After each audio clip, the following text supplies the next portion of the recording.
Hello everyone, welcome back to my YouTube channel study with Muskaan. Friends, जैसा कि आप सभी को पता है कि हरियाणा सीईटी का जो एग्ज़ाम है वो आपका कंडक्ट कराया गया 5 और 6 नवंबर को। तो आज का जो हमारा सेशन है ये एक सोल्यूशन सेशन रहेगा, जिसमें कि हम 5 नवंबर का जो इवनिंग शिफ्ट का आपका एग्ज़ाम था उसके आंसर्स हम देखेंगे, ठीक है। और इससे पहले मैं आपके लिए 2 वीडियो अपलोड कर चुकी हूँ, जिसमें हमने जो 6 नवंबर का आपका दोनों शिफ्ट का एग्ज़ाम था उसके आंसर्स हमने किए थे। और साथ ही मैंने आपको ये भी बताया था कि अगर आप इनके सोल्यूशन चाहते हैं, जैसे उसमें मैथ्स का भी एक पोर्शन है, ठीक है। उसमें जितने भी आपके क्वेश्चंस दिए हुए हैं दोनों शिफ्ट के, उनके अगर आप आंसर्स के साथ सोल्यूशन भी चाहते हो तो प्लीज़ आप कमेंट बॉक्स में कमेंट करके ज़रूर बताएं, ताकि अलग से एक वीडियो बनाकर सभी क्वेश्चंस को हम उसमें सॉल्व करें, ठीक है, और आपके लिए वीडियो लेकर आएँ। तो प्लीज़ वीडियो को जाकर ज़रूर देखिए। आज जो हमारी थर्ड वीडियो है ये इन्हीं एग्ज़ाम्स को लेकर, जिसमें कि हम 5 नवंबर का इवनिंग शिफ्ट का पेपर जो है उसको देखेंगे, उसके आंसर्स देखेंगे। इसके बाद सिर्फ हमारी एक वीडियो रह जाएगी, जिसमें कि हम 5 नवंबर की मॉर्निंग शिफ्ट का जो एग्ज़ाम है उसको, उसके आंसर्स को करेंगे, ठीक है। तो चलिए शुरू करते हैं अपनी आज की वीडियो। यहाँ से आपकी रीजनिंग शुरू होती है, यानी कि हमारा जो पहला पार्ट है वो रीजनिंग रहेगा। देखिए यहाँ पर क्या है, ये आपको एक सम दिया गया था जिसके अंदर आपको देखना था कि आपको इनकी अल्फ़ाबेटिक जो नंबरिंग है उसको आपने देखना था, ठीक है। तो आपसे इसकी नंबरिंग पूछी गई थी। तो सिंपल क्वेश्चन है जिसका आंसर रहेगा आपका सेकंड 4197। सोल्यूशन के लिए हम अलग से वीडियो बनाएंगे जिसमें हम इसको कंप्लीट सॉल्व करके दिखाएंगे, ठीक है। अगर आपको ऐसी कोई वीडियो चाहिए तो प्लीज़ अपने कमेंट ज़रूर करिए।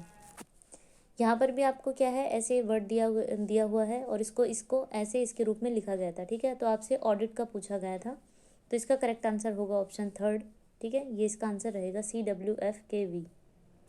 थर्ड क्वेश्चन है, ये जो आप यहाँ पर आपको वेरीफाइड दिया हुआ है, इससे आपको ये बताना है कि कौन सा ऐसा वर्ड है इनमें से जो नहीं बन सकता, ठीक है। तो ये आपका रहेगा ऑप्शन फर्स्ट, यानी कि फ्रेंड जो वर्ड है वो इससे बनाया नहीं जा सकता। नेक्स्ट क्वेश्चन है, 3 फ्रेंड्स हैं, अमिता, बबीता और चंचल, ठीक है। इन्होंने क्या है, वहाँ पर इन्होंने बिल पे किया, एक रेस्टोरेंट में ये गई, ठीक है, वहाँ पर इन्होंने बिल पे किया। तो ये उसका कुछ पार्ट दिया गया है, तो इस तरह से इसको सॉल्व करना था। तो आंसर इसका रहेगा ऑप्शन 3 100। नेक्स्ट क्वेश्चन में क्या है, आपको इसको सॉल्व करना था और ए का मान निकालना था। तो करेक्ट आंसर रहेगा इसका ऑप्शन 3, यानी कि सब में क्या आएगा, डिवाइड आएगा। आप इसको सॉल्व करके देख सकते हो। यहाँ पर जो नंबर प्लेस होगा एक्स का और एल का, वो रख के आप इसको डिवाइड करोगे तो सब में क्या है, ये 2 से डिवाइड करने के बाद 2 ही आंसर आएगा, ठीक है। तो आंसर रहेगा आपका थर्ड ऑप्शन।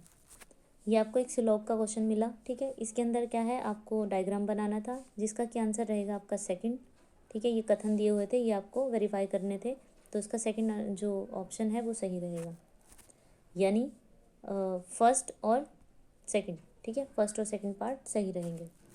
नेक्स्ट क्वेश्चन आपसे क्या दिया गया है कि एक पिकनिक पर गए ये कुछ पर्सन है, ठीक है। इसको सॉल्व करने के बाद जो आंसर रहेगा आपका 4 आएगा, यानी कि चाचा आएगा, ठीक है। देखिए यहाँ पर सिर्फ हम आंसर्स कर रहे हैं, तो सोल्यूशन के लिए अलग से वीडियो बनाएंगे, अगर आप कमेंट बॉक्स में कमेंट करके आप बताते हो तो, ठीक है। ये आपका प्लेसमेंट का क्वेश्चन था, ठीक है। इनकी जगह डिसाइड करनी थी कि कौन कहाँ पर बैठा है। तो लास्ट में आपसे पूछा गया है कि एफ़ का पड़ोसी कौन है, ठीक है। सॉल्व करने के बाद जो इसके एफ़ के पड़ोसी बनेंगे वो ऑप्शन 3 में है, यानी कि ए और ई, ठीक है, ये इसके पड़ोसी होंगे। तो करेक्ट आंसर रहेगा आपका थर्ड ऑप्शन। नेक्स्ट में आपको एक सीरीज़ दी गई है, ठीक है। इसको पैटर्न को फॉलो करते हुए जो इसका नेक्स्ट यहाँ पर आंसर रहेगा सेकेंड होगा, यानी कि 70, यहाँ पर आएगा 70।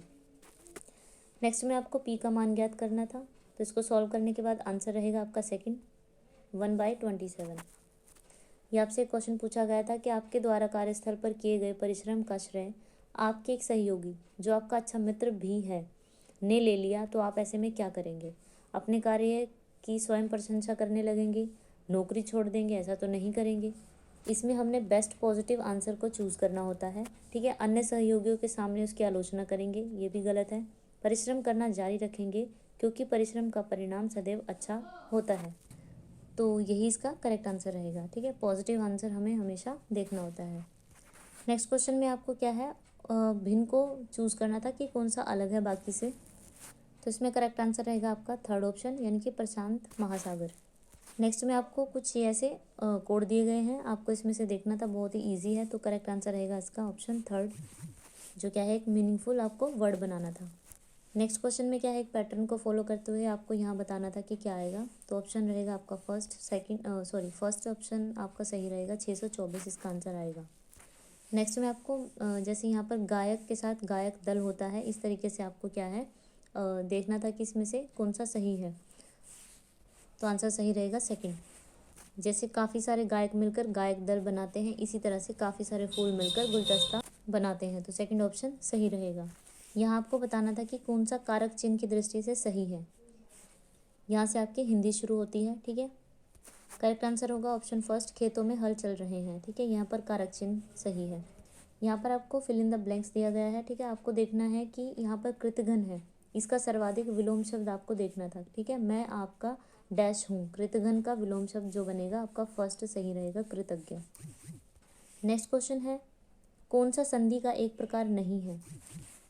तो देखिए अयादि संधि होता है, दीर्घ संधि होता है, यण संधि भी होता है, लेकिन ये नहीं होता, ठीक है। करेक्ट आंसर रहेगा आपका फोर्थ। उद्याचल शब्द का आपसे क्या वाक्य पूछा गया है कि कौन सा वाक्य इससे रिलेटेड सही है। तो करेक्ट आंसर रहेगा फोर्थ, सूर्य जिस पर्वत के पीछे से निकलता हो उसको उद्याचल कहा जाता है। नेक्स्ट में आपको अशुद्ध वाक्य शब्द देखना था, ठीक है। तो ये सभी के सभी क्या है, सही है, लेकिन जो दैहिक है ये आपका गलत रहेगा। तो ऑप्शन फर्स्ट क्या है, आंसर रहेगा। यहाँ पे आपको आग के कुछ पर्यायवाची दिए गए हैं, उनमें से आपको बताना है कि कौन सा आग का पर्यायवाची नहीं है। तो अग्नि भी है, पावक भी है, अनल भी है, लेकिन अनिल नहीं है, क्योंकि ये किसका, हवा का पर्यायवाची है, ठीक है। तो ऑप्शन फोर्थ जो है सही रहेगा। नेक्स्ट आपसे समास पूछा गया है। पुरुषोत्तम एक शब्द दिया गया है जिसका विग्रह किया गया है पुरुषों में उत्तम। तो आपको बताना है कि इसमें तत्पुरुष समास का कौन सा प्रकार है। मतलब ये तो पता है कि इसमें तत्पुरुष है, लेकिन तत्पुरुष का भी एक प्रकार पूछा है, तो वो होगा आपका ऑप्शन फर्स्ट, अधिकरण तत्पुरुष, क्योंकि इसमें में दिया हुआ है, ठीक है।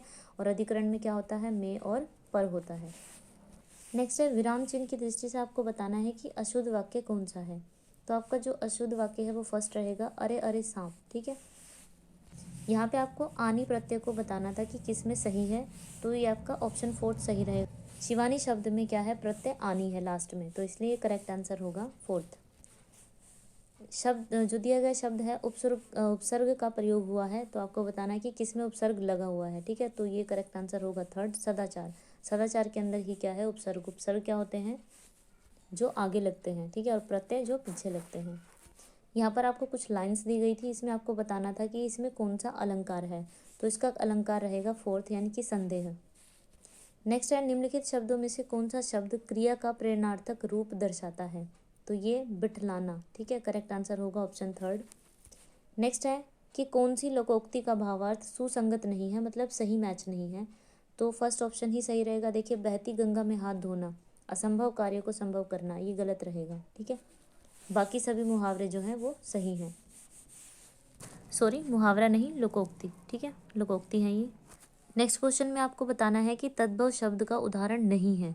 तो यहाँ पर बरखा भी है, भोरा भी है, बरस भी है, लेकिन भक्त नहीं है। ये तत्सम शब्द का उदाहरण है। यहाँ से आपकी इंग्लिश शुरू होती है, ठीक है। इसमें आपको क्या है, एक्टिव वॉइस बताना है सही। It is being read by us. तो करेक्ट आंसर रहेगा ऑप्शन टू, ठीक है। सेकंड इसका आंसर सही रहेगा। फिर आपको ऐसे पार्ट्स में एक सेंटेंस दिया गया है, आपको देखना था कि कौन से पार्ट में इसके क्या है, मिस्टेक है, एरर है। तो आपका जो ये ए पार्ट है, ठीक है, इसके अंदर क्या है, आपको एरर दिया गया है, इसलिए इसका ऑप्शन सेकंड सही रहेगा। यहाँ पर आपको कुछ सेंटेंसेस दिए गए हैं जिनको आपको सीक्वेंस में लगाना था। तो इसका जो सीक्वेंस है वो सही रहेगा ऑप्शन थ्री, RPSQ, ठीक है। आप इसको अरेंज करके देख सकते हो। यहाँ पर आपको बेस्ट एक्सप्रेसिव सेंटेंस को वर्ड को चूज़ करना था, ठीक है। तो इसका करेक्ट आंसर रहेगा आपका ऑप्शन थ्री, नैरो, इसका, ठीक है। नेक्स्ट क्वेश्चन में आपसे क्या है, करेक्टली जो स्पेलिंग सही है वो पूछी है, ठीक है। तो इसका करेक्ट आंसर रहेगा ऑप्शन सी, थर्ड। तो आप इसको देख सकते हो कि इसकी स्पेलिंग क्या है। नेक्स्ट में भी आपसे स्पेलिंग का ही पूछा गया है, तो इसमें भी आपका ऑप्शन फोर्थ रहेगा, ठीक है। इसकी ये स्पेलिंग रहती है। यहाँ पर आपको सिमिलर पूछा गया है, तो आप इसको सिनोनियम भी बोल सकते हो, ठीक है। तो इसका जो सिनोनियम या सिमिलर वर्ड रहेगा, सेकंड ऑप्शन सही होगा आपका, ठीक है। नेक्स्ट में आपसे पूछा गया है कि life history of a man written by himself is called. उसको क्या कहा जाता है, तो उसको उसको ऑटोबायोग्राफी कहा जाता है। तो थर्ड ऑप्शन सही रहेगा। नेक्स्ट में आपको एक पैसेज दिया गया था, ठीक है। आपको इसको रीड आउट करना था और फिर आंसर्स करने थे। तो हम इसके डायरेक्ट आंसर देखते हैं। तो आपका जो 39 का आंसर है वो रहेगा ऑप्शन थ्री, ठीक है, आप इसको एक बार चेक कर लेना। तो जिन्होंने भी ऑप्शन थर्ड किया है उनका राइट है। फिल इन द ब्लैंक्स यहाँ पर करना था, ठीक है, तो इसका ऑप्शन फोर्थ जो है सही रहेगा, ये इसका आंसर आएगा। यहाँ पर आपसे एंटोनियम पूछा गया था लीगल का, तो आपको सभी को पता होगा कि इलीगल इसका एंटोनियम रहेगा। नेक्स्ट में आपको बताना था कि जो आपको ये अंडरलाइन लाइन दी हुई है, ठीक है, इसमें से आपको बताना था कि कौन सी यहाँ पर करेक्ट आएगी। तो जो आपका ऑप्शन फर्स्ट है ये यहाँ पर आएगा, ठीक है, ये सही होगा ग्रामेटिकल। नेक्स्ट आपका फिल इन द ब्लैंक्स है, तो इसमें आपने देखना है कि इसके साथ कौन सी प्रपोजिशन यूज़ होती है, तो आपका जो सेकंड ऑप्शन है सही रहेगा, फ्रॉम। नेक्स्ट भी आपका फिल इन द ब्लैंक्स है, ठीक है, एडवाइस के साथ क्या लगता है आपको बताना है, तो ऑप्शन जो सेकंड है वो सही रहेगा, नोट टू अटेंड। यहाँ पर आपको नरेशन करना था, ठीक है, इनडायरेक्ट स्पीच जो थी उसकी वो बतानी थी, तो इसका जो करेक्ट आंसर रहेगा ऑप्शन थर्ड आपका सही होगा, ठीक है, ऑप्शन थर्ड आपका सही रहेगा। यहाँ से आपकी हरियाणा जीके शुरू होती है, ठीक है। हरियाणा का राज्य पशु पूछा गया था, तो वो आपको पता है काला हिरण, ब्लैक बक, ठीक है। नेक्स्ट क्वेश्चन में पूछा गया है कि जो हरियाणा राज्य का शैक्षिक अनुसंधान एवं प्रशिक्षण परिषद है उसकी स्थापना कब की गई थी, तो ये की गई थी 1979 में, तो ऑप्शन सेकंड आपका सही रहेगा। नेक्स्ट में आपसे पूछा गया है कि जो हरियाणा के मुख्य द्वार है उसको किस नाम से जाना जाता है, तो जैसे गेट ऑफ इंडिया होता है ऐसे ही गेट ऑफ हरियाणा है, तो उसको बोला जाता है बहादुरगढ़ का किला, ये क्या है, गेट ऑफ हरियाणा है, गेटवे ऑफ हरियाणा। नेक्स्ट में आपसे पूछा गया था कि लगभग 300 मील उत्तर में, मतलब हरियाणा के नॉर्थ में जो 300 मील की दूरी पर है वो क्या है, तो आंसर आपका सेकंड रहेगा, कर्क रेखा है। नेक्स्ट में आपसे पूछा गया था कि सरस्वती शुगर मिल कहाँ पर है, तो सभी को पता है ये है यमुनानगर में, आंसर फोर्थ सही रहेगा। नेक्स्ट क्वेश्चन है कि 1913 में पंजाब उच्च न्यायालय के पहले मुख्य न्यायाधीश के रूप में नियुक्त होने वाले पहले भारतीय कौन थे, तो देखिए वो तो वैसे शादीलाल थे, आंसर तो इनका ये है, लेकिन यहाँ पर ऑप्शन में शादीलाल नहीं दिया हुआ है, तो यहाँ पर उस टाइम पे एडवोकेट एक और हुआ करते थे, तो वो थे गोपाल सिंह, तो मे बी इसका आंसर ये रहे, तो अभी फ़िलहाल के लिए इसको आप डाउट में रखना, ठीक है। आगे देखते हैं। नेक्स्ट क्वेश्चन में पूछा गया है कि जो हरियाणा राज्य के पहले वित्त आयोग है उसका गठन कब हुआ था, तो करेक्ट आंसर होगा 31 मई 1994 में क्या है, वित्त आयोग का जो पहला वित्त आयोग था उसका गठन किया गया था। आगे क्वेश्चन देखते हैं। के गांधी को पलवल रेलवे स्टेशन, यानी कि महात्मा गांधी को जब पलवल रेलवे स्टेशन से किस दिन अरेस्ट किया गया, जब वे रोलट एक्ट का विरोध करने पंजाब जा रहे थे, तो वो डेट क्या थी, 10 अप्रैल 1919, बहुत इंपॉर्टेंट डेट है, ठीक है, तो आंसर होगा फोर्थ। नेक्स्ट में आपसे पूछा गया है कि हरियाणा के जिले महेंद्रगढ़ का जो प्राचीन नाम था वो क्या था, तो वो था कानोड़, ठीक है, सो आंसर आपका रहेगा फोर्थ। नेक्स्ट क्वेश्चन में पूछा गया है कि शिवालिक की जो पहाड़ियाँ हैं वो हरियाणा के किस जिले में नहीं पाई जाती हैं, देखिए पंचकुला में पाई जाती है, अम्बाला में पाई जाती है, यमुनानगर में पाई जाती है, लेकिन सिरसा में नहीं पाई जाती, तो ऑप्शन फर्स्ट इसका राइट आंसर रहेगा। नेक्स्ट क्वेश्चन है हांसी में स्थित तथा पृथ्वीराज चौहान द्वारा बनाए गए असीगढ़ के किले, यानी कि असीगढ़ का किला भी जिसे बोलते हैं, उसका निर्माण किस सदी में हुआ था, तो ऑप्शन सेकंड जो है सही रहेगा, 12वीं सदी में। नेक्स्ट क्वेश्चन है होम रूल आंदोलन के प्रचार का जो श्रेय है वो हरियाणा में किसको दिया जाता है, तो ये दिया जाता है पंडित नेकीराम शर्मा को। नेक्स्ट क्वेश्चन है हरियाणा का ताजमहल किसे कहा जाता है, तो ये कहा जाता है शेख चिल्ली के मकबरे को, जो कि कहाँ पर है, कुरुक्षेत्र में है। नेक्स्ट क्वेश्चन में पूछा गया था कि ऐसा कौन सा लोक नृत्य है कि जिसमें जो क्या है पुरुषों द्वारा नहीं किया जाता, तो आपका चौपाइयाँ पुरुषों द्वारा किया जाता है, डफ बोलते हैं वैसे से, डमरू भी उनके द्वारा ही किया जाता है, लेकिन जो लूर नृत्य है वो महिलाओं द्वारा किया जाता है, जिसमें क्या है क्वेश्चनिंग होती है, ठीक है, तो ऑप्शन सेकंड सही रहेगा। नेक्स्ट क्वेश्चन है पंडित जो लक्ष्मी चंद है उनका जन्म हरियाणा के किस गाँव में हुआ था, तो इनका हुआ था जंती कला में, ठीक है, फोर्थ ऑप्शन जो है सही रहेगा। नेक्स्ट क्वेश्चन है हरियाणा के किस जिले में जो साक्षरता दर है वो सबसे ज़्यादा है, तो आपको सभी को पता है ये गुरुग्राम में सबसे ज़्यादा है, तो करेक्ट आंसर रहेगा ऑप्शन थर्ड। देखिए BBY एक योजना है जिसकी शुरुआत 31 दिसंबर 2017 को हुई थी हरियाणा में, तो आपको बताना है कि इसका रूप क्या है, मतलब इसका क्या फुल फॉर्म है, तो ये बनती है भावांतर भरपाई योजना, ये इंपॉर्टेंट है, तो इसकी आप डेट भी याद रखिए, आगे आने वाले एग्जाम में आपको पक्का पूछी जाएगी। नेक्स्ट क्वेश्चन है DBT प्रत्यक्ष लाभ अंतरण, ये योजना जो है हरियाणा में कब शुरू की गई, तो इसकी शुरुआत की गई थी 2013 में, answer third will be the right answer. Next question में पूछा गया है कि हरियाणा में प्रति व्यक्ति बिजली की जो खपत है 2020-21 तक बढ़कर कितनी हो गई है, तो ये इसका करेक्ट डाटा है, ठीक है, आंसर रहेगा आपका थर्ड। नेक्स्ट क्वेश्चन में आपसे पूछा गया है कि हरियाणा राज्य बजट के वित्तीय वर्ष 2022-23 में कुल बजट का कितना परसेंट पुलिस क्षेत्र को के व्यय पर दिया जाएगा। तो ये दिया जाएगा, ऑप्शन 3 जो है सही रहेगा, 4.3%। अगर आपसे एजुकेशन का पूछे तो 15.6%, हेल्थ डिपार्टमेंट के लिए पूछे तो 6.2%, और अगर ग्रामीण विकास के लिए पूछे तो 5%। ठीक है, ये आपको सभी परसेंटेज याद रखनी है। नेक्स्ट क्वेश्चन है कि रानी लक्ष्मीबाई अवार्ड जो है वो किस फील्ड में दिया जाता है। तो ये खेल में दिया जाता है। ठीक है, करेक्ट आंसर होगा ऑप्शन 3। बहुत इजी क्वेश्चन है। रोहतक का जो शौरी बाजार है वो किससे रिलेटेड है। तो आप सभी को पता है वो कपड़ा मार्केट है एक। ठीक है, करेक्ट आंसर रहेगा 2nd। नेक्स्ट क्वेश्चन है 1958 में हुए राष्ट्रमंडल खेलों में जो गोल्ड मेडल था वो लाने वाले पहले कुश्तीबाज कौन थे। तो करेक्ट आंसर रहेगा इसका ऑप्शन 1 लीला राम सांगवान। ये भी बहुत इजी क्वेश्चन है। ब्लैक गोल्ड ऑफ हरियाणा किसको कहा जाता है। तो सभी को पता है मुर्रा भैंस को। ठीक है, ये एक प्रजाति है किसकी, मुर्रा भैंस की। तो इसका फर्स्ट आंसर सही रहेगा। नेक्स्ट क्वेश्चन है निम्नलिखित में से हरियाणा के किस व्यक्तित्व को विज्ञान एवं अभियांत्रिकी के क्षेत्र में 2022 का पद्मश्री सम्मान प्रदान किया गया। तो ये है आपके ऑप्शन 4 सही रहेगा, मोतीलाल मदान। ठीक है, इनको दिया गया है ये अवार्ड। यहाँ से आपका मैथ्स शुरू हो जाता है। ठीक है, तो देखिए फर्स्ट हम यहाँ पर सॉल्यूशन नहीं, आंसर्स देख रहे हैं। ठीक है, हम यहाँ पर क्वेश्चंस को सॉल्व नहीं करेंगे, इसके लिए अलग से वीडियो बनाई जाएगी। मैं बात आपको बार बार बता रही हूँ। तो हम सिर्फ आप यहाँ से अपने आंसर्स को मैच कर सकते हो। ठीक है, कि आपने क्या वहाँ पर आंसर सिलेक्ट किया वो सही है या नहीं है। ठीक है, तो देखिए यहाँ पर 71 जो क्वेश्चन है इसका करेक्ट आंसर रहेगा ऑप्शन 3। 72 जो क्वेश्चन है इसका आंसर रहेगा 4th। ठीक है, 0.4142।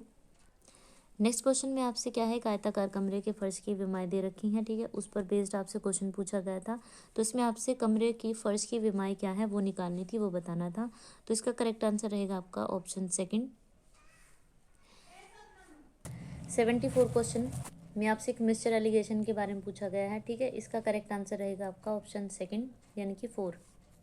नेक्स्ट क्वेश्चन में आपसे कंपाउंड इंटरेस्ट के बारे में पूछा गया है। ठीक है, तो देखिए इसको सॉल्व करने के बाद जो आंसर आता है वो आता है फर्स्ट यानी कि 4096। ये दूरी, ठीक है, डिस्टेंस का एक क्वेश्चन था। इसमें आपको क्या है रेशो में दिया हुआ था। तो आपको क्या है ए के पास तक पहुंचने में जो टाइम लगा था, टाइम निकालना था। ठीक है, बेसिकली तो इसका करेक्ट आंसर रहेगा आपका ऑप्शन 4 यानी कि 2 घंटे। यहाँ पे आपको क्या है ट्राइंगल की भुजा दी गई थी। ठीक है, उसके बारे में क्वेश्चन था ये पूरा। तो इसका जो राइट आंसर रहेगा ऑप्शन 2 यानी कि 20 वर्ग सेंटीमीटर। नेक्स्ट में भी आपसे क्या है ब्याज के बारे में बोला गया था। ठीक है, तो इसको सॉल्व करने के बाद जो आंसर आता है वो रहेगा आपका 1,70,000 यानी कि फर्स्ट ऑप्शन राइट आंसर रहेगा। 79 क्वेश्चन का क्या है आपको आंसर मिलेगा -2। ठीक है, -2 आंसर रहेगा 2nd। नेक्स्ट क्वेश्चन में आपको 6 घंटियों के बारे में बताया गया था, उनका टाइम दिया हुआ था। ठीक है, इस तरीके से आपको क्वेश्चन सॉल्व करना था। तो इसका आंसर जो आएगा वो रहेगा ऑप्शन 1 यानी कि 16 टाइम्स जो है वो एक साथ बजेंगे घंटे, ये इसका आंसर था। इसको पूरे को सॉल्व करना था। ठीक है, फिर इसका मान निकालना था। तो इसका करेक्ट आंसर होगा 2nd 2689। नेक्स्ट क्वेश्चन में आपसे m का मान दिया था और n का मान दिया हुआ था। ठीक है, तो आपको इसको सॉल्व करना था। तो जिसका करेक्ट आंसर रहेगा ऑप्शन 4 माइनस का 126। 83 क्वेश्चन, ठीक है, इसमें आपसे पूछा गया था क्या है कि एक बर्तन में 40 लीटर दूध है, इसमें से 4 लीटर दूध निकालें और उसकी जगह पर 4 लीटर पानी डाल दें। ऐसा ही कार्य 2 बार किया गया हो तो बर्तन में आपको बताना था कि दूध कितना रह गया है। तो इसको सॉल्व करने के बाद इसका आंसर रहेगा 29.16 लीटर यानी कि फर्स्ट ऑप्शन सही रहेगा। नेक्स्ट क्वेश्चन में बताया गया था कि ABC है, ये एक बिजनेस शुरू करते हैं। ठीक है, अपने इन्वेस्टमेंट के साथ। आपको बाद में बताना था कि B का क्या भाग है। तो करेक्ट आंसर रहेगा ऑप्शन 3 8,900। नेक्स्ट क्वेश्चन में आपसे डेज पूछे गए थे काम करने के। तो इसका राइट आंसर रहेगा ऑप्शन 3 13 डेज। नेक्स्ट क्वेश्चन आपका कंप्यूटर बेस्ड है। तो इसका करेक्ट आंसर देख लेते हैं सीधे सीधे। Built in exception import error कब आता है। तो करेक्ट आंसर रहेगा ऑप्शन 2 जब पूछे गए मॉड्यूल की व्याख्या ना की गई हो। नेक्स्ट में पूछा गया है कि सेकेंडरी मेमोरी का उदाहरण एक नहीं है इनमें से। देखिए, तो ऑप्शन 1 जो है सही रहेगा, रीड ओनली मेमोरी जो है वो सेकेंडरी मेमोरी का एग्जाम्पल नहीं है, बाकी ये सब है। ठीक है, तो फर्स्ट ऑप्शन सही रहेगा। नेक्स्ट क्वेश्चन में बताना है कि ये एक डाटाबेस मैनेजमेंट सिस्टम नहीं है, कौन सा है इनमें से। तो माइक्रोसॉफ्ट एक्सेल नहीं है, तो करेक्ट आंसर रहेगा ऑप्शन 1। नेक्स्ट क्वेश्चन है उस नेटवर्किंग टोपोलॉजी को क्या कहेंगे जहां हर एक संवाद उपकरण एक केंद्रीय नोड से जुड़ा होता है, तो इसको बोलते हैं स्टार टोपोलॉजी। फर्स्ट ऑप्शन जो है सही रहेगा। नेक्स्ट क्वेश्चन आपका पॉलिटी से है। भारत के संविधान का जो आर्टिकल 395 है, जो संविधान का अंतिम अनुच्छेद भी है, ठीक है, इसमें किससे के बारे में प्रावधान है ये बताना है। तो ये किससे रिलेटेड है? ऑप्शन थर्ड जो है सही रहेगा, आपात की उद्घोषणा से। नेक्स्ट है मतदाता जंक्शन, इसका संबंध किससे है? तो करेक्ट आंसर रहेगा मतदाताओं को जागरूक बनाने के लिए भारत निर्वाचन आयोग द्वारा बनाई गई रेडियो श्रृंखला से। नेक्स्ट क्वेश्चन है कठोर सतहों जैसे पत्थर अथवा धातु पर उत्कीर्ण लिखाई के अध्ययन को क्या कहा जाता है? तो इसको कहा जाता है पुरालेख शास्त्र, ठीक है, थर्ड ऑप्शन सही रहेगा। नेक्स्ट क्वेश्चन है नियति के साथ साक्षात्कार भारत की आज़ादी का एक प्रसिद्ध भाषण है जिसे भारत की संविधान सभा के निम्नलिखित में से किस सदस्य ने दिया था? तो ये भाषण दिया गया था जवाहरलाल नेहरू के द्वारा, सेकंड ऑप्शन सही रहेगा। नेक्स्ट क्वेश्चन है यौगिक के बारे में निम्नलिखित में से कौन सा कथन सही है, ये आपको बताना है। तो इसका डायरेक्ट आंसर करते हैं, बी और सी इसका करेक्ट आंसर रहेगा। यौगिक क्या है? प्रत्येक नए पदार्थ का संगठन सदैव स्थायी होता है। घटकों को केवल रासायनिक या वैधित रासायनिक अभिक्रियाओं द्वारा ही पृथक यानी कि अलग किया जा सकता है। तो इसका जो ऑप्शन है आपका फोर्थ सही रहेगा, बी और सी। नेक्स्ट क्वेश्चन में पूछा गया है कि कोलाइडी विलयन के गुणधर्मों के विषय में कौन से कथन सही हैं? फर्स्ट है कोलाइड एक विषमांगी मिश्रण है, सही है। जब कोलाइड को शांत छोड़ दिया जाता है तब विलय कण तल पर बैठते हैं अर्थात कोलाइड्स अस्थायी हो जाते हैं, तो ये गलत है। कोलाइड इतने बड़े होते हैं कि प्रकाश की किरण को प्रकीर्ण करते हैं तथा उसके मार्ग को दृश्य बनाते हैं, तो ये सही रहेगा। तो जो आपका ऑप्शन यहाँ पर थर्ड है वो सही होगा, यानी कि ए और सी, ठीक है। नेक्स्ट क्वेश्चन है 60 जो 8th नंबर का राष्ट्रीय फिल्म पुरस्कार था उसमें फीचर फिल्म श्रेणी में किस फिल्म को सामाजिक मुद्दों पर बनी सर्वश्रेष्ठ फिल्म का अवार्ड दिया गया है या उसका नाम घोषित किया गया है? तो ये करेक्ट आंसर रहेगा आपका थर्ड। ये कौन सी है? फ्यूनरल, मराठी मूवी है, तो ये इसका करेक्ट आंसर रहेगा। नेक्स्ट क्वेश्चन है जनांकीय संक्रमण एक अवधारणा जिसे फ्रैंक नोटेस्टीन ने 1945 में विकसित किया था, आर्थिक विकास तथा डैश के संबंधों की व्याख्या करती है। तो ये व्याख्या करती है जन्म तथा मृत्यु दर की। ऑप्शन थर्ड जो है राइट आंसर रहेगा। नेक्स्ट क्वेश्चन है नृत्य मुद्रा में जो नटराज की कांस्य प्रतिमा है उसका संबंध किससे है? तो ये रिलेटेड है शिव से, और राइट ऑप्शन रहेगा थर्ड। नेक्स्ट क्वेश्चन है छोटा नागपुर के पठारी क्षेत्र में निम्नलिखित में से कौन से उद्योग अधिकांशतः संकेंद्रित होते हैं? तो ये है लोहा और इस्पात उद्योग, ठीक है, करेक्ट आंसर होगा ऑप्शन थर्ड। लास्ट क्वेश्चन है सामान्यतः निम्नलिखित में से किसे भूमंडलीकरण का परिणाम नहीं माना जाता है? तो शुल्क अवरोध को इसका परिणाम नहीं माना जाता है, करेक्ट आंसर रहेगा आपका ऑप्शन थर्ड। तो फ्रेंड्स यहाँ पर आज के जो सभी क्वेश्चन हैं हमने उनके आंसर्स देख लिए हैं, और आप सभी ने भी अगर अपने आंसर्स मैच किए हैं तो प्लीज़ कमेंट बॉक्स में ज़रूर कमेंट करके बताएं कि किसके कितने क्वेश्चंस सही हैं, ठीक है। तो आई होप कि आपको वीडियो अच्छी लगी होगी। अगर वीडियो अच्छी लगी है तो प्लीज़ वीडियो को लाइक कीजिए, शेयर कीजिए, और अगर आप मेरे चैनल पर नए हो तो मेरे चैनल को सब्सक्राइब कीजिए। And thank you so much for watching my video.